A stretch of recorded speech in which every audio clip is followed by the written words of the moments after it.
Mina, J.A., Marcel, KB, welcome. The Dodgers doing what they do best, bringing on another big-name player.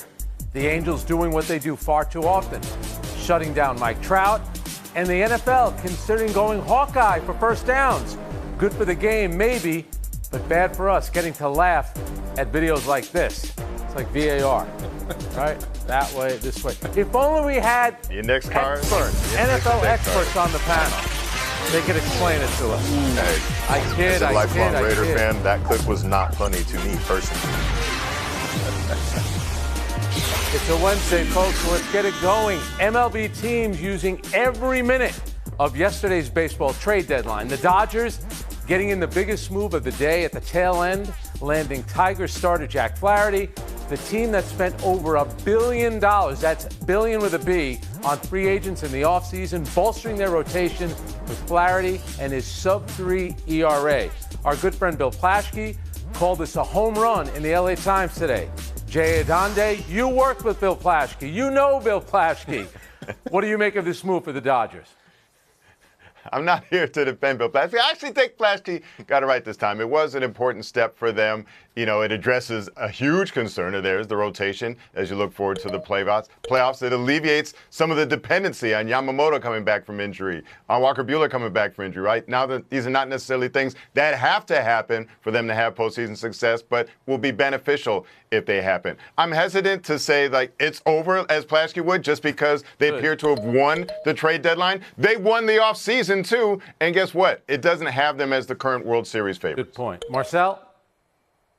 Yeah, I mean, the Dodgers do this every year. I grew up in Northern California. I grew up with deep disdain for the Dodgers, but I will always respect that this team is always all in. They'll go and get a Mookie Betts, a Trey Turner, a Manny Machado, even if it's just a rental, they are always going to go all in. So this wasn't a surprise that they won the trade deadline this year. They've used 16 different starting pitchers over the course of the season. It's the most in the MLB, or tied at least with the Brewers. They needed help in that rotation. And once everybody gets healthy, it's a rotation nobody's going to want to see. I also liked adding Michael Kopech, real flamethrower in the bullpen, caused some issues late in games.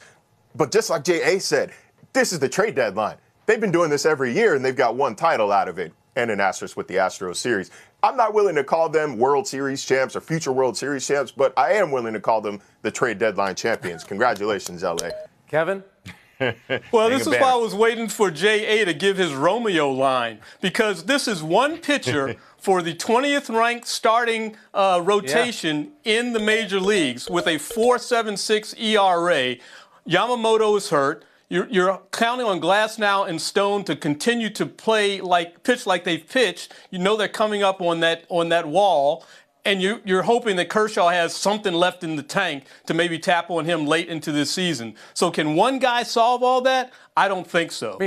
But this is a good chance for them to get a little bit more juice into their starting rotation and maybe take some pressure off that bullpen, which has a 4.95 ERA. Right. It almost seems a little unfair, right? They make all these moves during the offseason. They haven't exactly panned out, but they're the one team, along with the Yankees, that can cover their mistakes by just spending and spending and spending. What do you make of what the Dodgers did?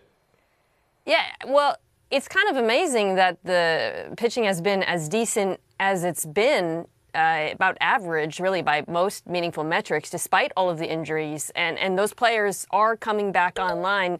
In Flaherty, you get someone who not only stabilizes the rotation, but really enhances it. I mean, he was the gem of a pretty quiet deadline by a long shot. So, yes, I'm willing to call the Dodgers winners. I mean, Flaherty has been top 3 in just about every metric. He's been striking out batters at an extraordinary rate, and he's been eating up innings, which is sorely needed for this Dodgers team. This bullpen has been heavily overworked. Could they have improved their lineup as well? Sure, but not many hitters really moved, so I can't blame them for not adding a big bat. Yeah, the Dodgers 2.5 games behind the Phillies with the best record in the National League, but since May 20th, they're only 3 games over 500. All right, Kevin, get the last word in here. Who do you think won at the trade deadline? Well, oddly enough, I think it's the Phillies, despite what's going on right now with the Yankees, because they added Carlos Estevez, 20 for 23 on save opportunities this year. Has walked 5 guys in 34 innings. This is a closer that they absolutely need, and that just makes them that much stronger. Yeah. I like what Seattle did. Here's a team that's never been to a World Series, they add Randy Arozarena and also Justin Turner. Good moves by them. All right, you heard the horn. Let's move on now. The Bears and DJ Moore making headlines with the 4-year, $110 million extension. That continues the Bears' quest to lock up their offensive core and also continues a trend of wide receivers getting paid. Moore is the latest. He joins Justin Jefferson, Amon-Ra St. Brown, A.J. Brown, Jalen Waddle, among others. All right, Mina, is this more about the wide receiver position continue to get big deals or more about Moore and the Bears? I would say both, and on top of that, it's also about where the Bears are as a roster. Yeah. So first, let's start with DJ Moore. He was excellent last year. He was everything they could have hoped for when they traded for him. 5th amongst all receivers in first downs, 6th in EPA for dropback, despite the fact that they had inconsistent quarterback play. And he's being paid only at the 7th highest average salary per year. So I think this is a pretty good deal that's going to look even better as more gigantic wide receiver contracts come online. To address your second point, Jamar Chase still waiting for a big contract. CeeDee Lamb, those numbers are only going up, and in a couple of years, this will look like a bargain. On top of that, I do think this is about the fact that the Bears have a quarterback on a rookie contract. Yeah. He's making about $10 million per season, so they can afford to get a deal done like this right now while he is making little money. I think for them, this was, in a large way, rewarding a player who has been really, really good for them through some pretty difficult times, and I think solidifying this offense going forward. I asked for an NFL expert. You delivered, but you didn't mention Seattle Mariners. I had to mention them first, so you know what happens there. J.A., what about the Bears and Moore? I think this is about Ryan Poles, the general manager, and him showing that he's going to be quick to commit to his guys and embrace his guys. He made this trade, brought in DJ Moore, and he's now extended. Montez Sweat, the edge rusher they traded for from Washington, extended him as well. So Ryan Poles likes you. He's going to commit to you. He's going to put a ring on it to the extent that an NFL GM can. You know, how will it play out? We know we've got the weapons around Caleb Williams, right? He can't complain that he hasn't been armed with enough receivers and talent around him. So we'll see how it pounds out. We're not sure yet, but Ryan Poles has done everything he can to put Williams in position to succeed. All right, Marcel, you cover a couple of good wide receivers down in Miami. What about what the Bears did here? Well, first of all, it's about DJ Moore, right? 1,300 receiving yards last year. The Bears' all-time franchise leader only has 5,059 yards. Yeah. At this rate, DJ Moore is going to be the franchise all-time leader by the time his original deal runs out. So you've got a good receiver at a relative bargain at, I think it's 27-ish a year. It's good on Ryan Poles for seeing how this wide receiver market is continuing to evolve. When you've got names like Garrett Wilson, Chris Olave, Brandon Ayuk, T. Higgins all set to get paid here in the coming years, you're getting out ahead of it and getting your guy taken care of before that number balloons well beyond the $30 million a year range. There's a lot to like about this Bears team right now. There's a lot of good pieces right now. They've got an attackable window, like Mina said, with Caleb Williams on his rookie contract. Star wide receivers, 3 of them. You got a pass-catching tight end. You've got a good running back in DeAndre Swift. They get league average play on the offensive line. And we might be talking about the final wild card seed in the NFC. It's not that deep of a conference. See, I asked for an NFL expert, and you also delivered. There you go. KB? Well, I'm not going to talk about the metrics. I'm going to talk about the locker room. Because DJ Moore, remember last year when all was going on with the Chicago Bears, here was a guy who, for whatever reasons, stood up next to Justin Fields. Here's a guy who they said in the offseason has made best friends with Caleb Williams, who's going to be throwing in the ball. He's a good glue guy, apparently. And that's what you need on a young team, and that's what you need to send a message to guys that, you know what, if you perform well and you're good with us in the locker room, part of that team chemistry, we're going to reward you because that's important going down the line. But I still think about all these guys that win, they don't always have great wide receivers, whether it's Tom Brady, whether it's Mahomes, but they keep paying wide receivers. Yeah. Mina, you think the Chicago Bears are a playoff team? I think that they will be competing for a wild card spot, not just because I have high expectations for this offense, which they've stacked with talent, but also this is the defense that was playing at a top 10 level the second half of last season after they traded for Montez Sweat. The only reason I'm hesitant is because they're in the NFC North, which I think might be the best division in football. And, of course, we got Hall of Fame starting tomorrow. Marcel, yes or no, should Caleb Williams play? 4 snaps, 8 plays. No, No, he doesn't need to play in this game. He absolutely needs to get a full half in each of the next two. At the very least, you got to get him some live action before week one. Jay, the Bears, the playoff team, quick. Easy, Romeo. Or not the Bears, maybe I should say easy, Roma Dunze. There you go, Kevin. Got a point this for DJ that. plays the request. Why can't he play? It's 4 plays. Play 8 plays. Exactly. You got the Lions and the Packers in the division. Well, I mean, by that logic, what's 4 plays going to do for you? Packers have a run. If you've heard this one before, the Angels are shutting down Mike Trout. That stinks. Trout has been on a rehab assignment after knee surgery in May. He felt discomfort and left his first game after the second inning. Mina, are you any closer to giving up on Trout after what is yet another abbreviated season?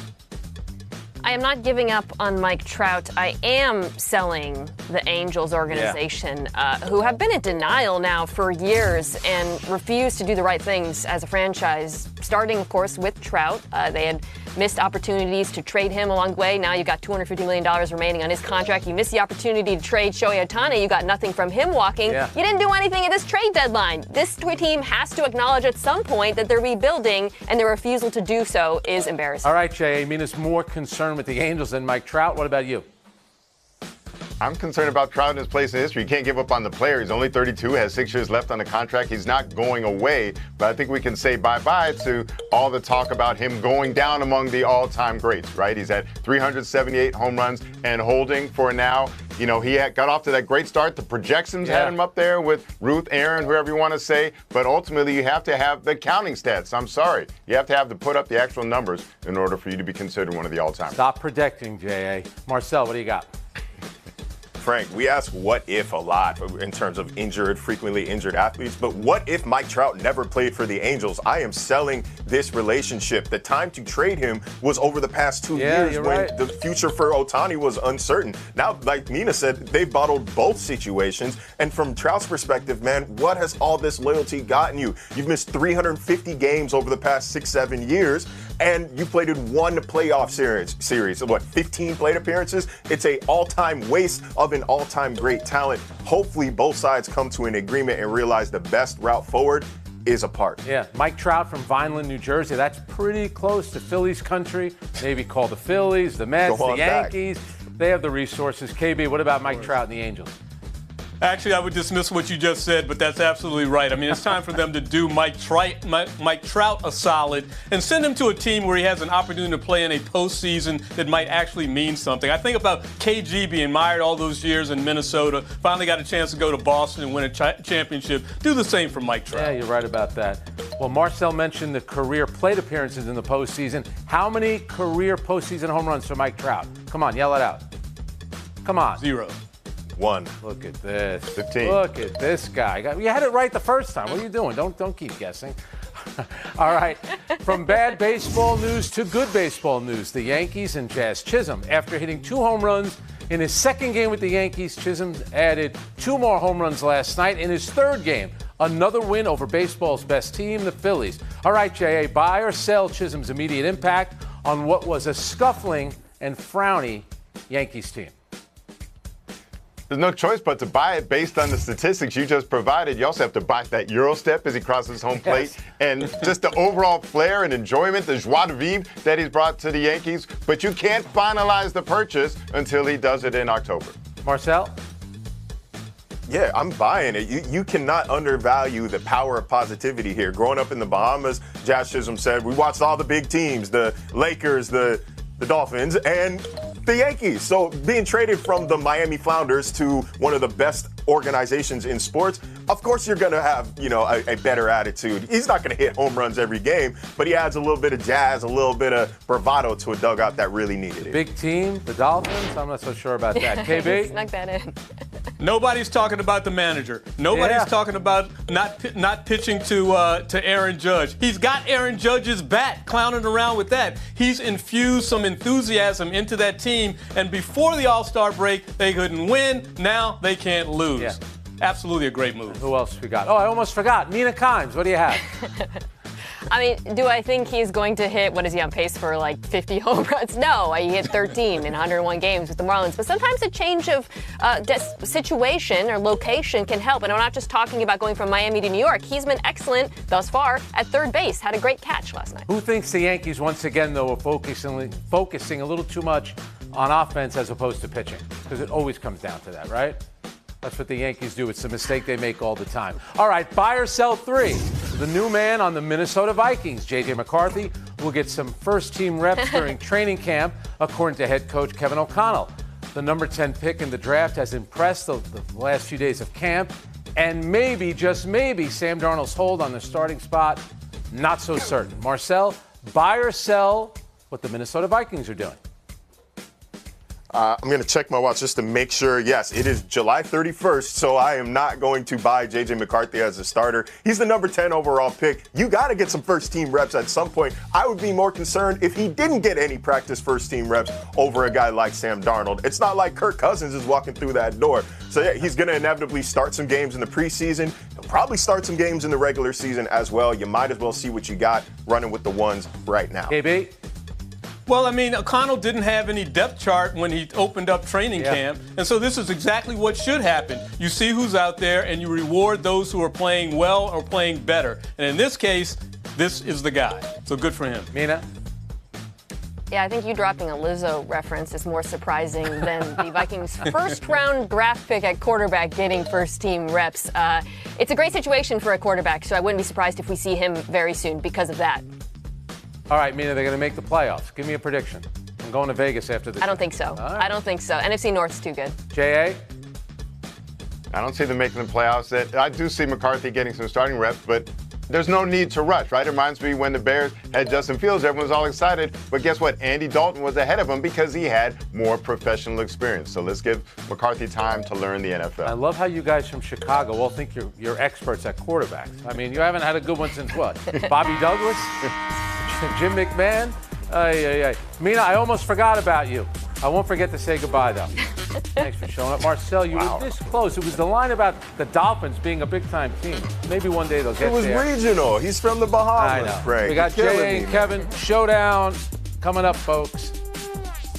Miami Flounders. That was a good one. J.A., KB, welcome to Showdown. The NFL will begin testing Hawkeye technology for determining line to gain this preseason. A full regular season rollout not expected until at least next season. I don't know what they're waiting for. We've seen Hawkeye in tennis and volleyball, robot umps in the minor leagues, VAR in soccer, all with mixed reviews. J.A., do you think this will be good for the NFL? Yes, as funny as these chain game bloopers are, I mean, come on, we don't need to waste time. Let's make the game more efficient. Let's make it more accurate. We have the technology to do so. Implement it. KB? Absolutely. We're all accustomed to digital corrections for all the games that we watch, whether it's VAR or whether it's tennis or even the Toy Story game that the NFL did a couple years ago where they actually used Hawkeye for the animation. That was great. The regular host of this show always talks about putting a chip in the football. It makes sense. KB, J.A., both get a point. All right, Garrett Crochet, still a White Sox. His demands that any team that traded for him sign him to an extension before he pitched in the playoffs, perhaps keeping him in Chicago. He says he doesn't regret it and doesn't think that's why he wasn't traded. KB, how do you think Crochet should feel today? Man, I think he should feel bad about his worth to teams going forward. You mean to tell me you'd rather stay with a team like the White Sox that's had one winning season the last dozen years rather than maybe go to a contender? Come on, I don't think I want that guy on my team. Jay? Gab, you always talk about the risk that teams take on when they have a rental player for the postseason, for the second half of the season. What about the risk that a player would take on, right? So he's thinking long term. He's not prioritizing the short term. He's thinking long term. Secure that bag before you put your arm at risk. He also kind of bet on himself and kind of lost. Every time, not betting on yourself always works out. All right, one last one. Garrett Crochet's teammate, Paul DeJong, traded from the White Sox to the Royals yesterday. Check this out. As the teams were playing each other. So all he had to do was walk across the stadium. Also upgraded from a 27-win team to a 59-win team on the edge of the playoffs. J.A., what's the best perk of this trade? clearly the fact that you can gain 33 games in the standings just by taking that short walk. It's not like all he had to do to change teams was just move over there. He still has to move his stuff, right? So it's not like, oh, it was an easy move. No, you still got to pack up your stuff and move it to Kansas City. That part's still to come. Hey, I don't know. I just like the shortness, the brevity of that particular move. There's one thing I hate to do, it's move. If you're family or friends, you know not to ask me to help you to move. I don't do it. I won't ask you either. Oh, I hate moving. You know, over 40 years ago when the two were just little pups, Joel Youngblood played for the Mets, and then later at night he played for Montreal. He got traded during the day, was able to make it for both games, and got a hit. Wow. J.A., good for him. We're going to give you the big hit today. Take the points, take the win. Of all the incredible images that have come out of these games, shout out to the surfer floating through the air with the #1. But the best content has been the shots of a joyful Simone Biles after leading the USA women's gymnastics team back to the top, gold medalist. And the lesson, she prioritized self-preservation. Black women don't always get the agency to do that. She did that at a critical moment in her life, and look at the payoff 3 years later. She prioritized herself, her well-being, and I'm glad that now she helped her team and her country get another gold medal. Bravo, Simone Biles. Good job, Jay. Meanwhile, U.S. women's soccer won again. They advanced both the men and the women in the knockout. We'll see you tomorrow, everyone.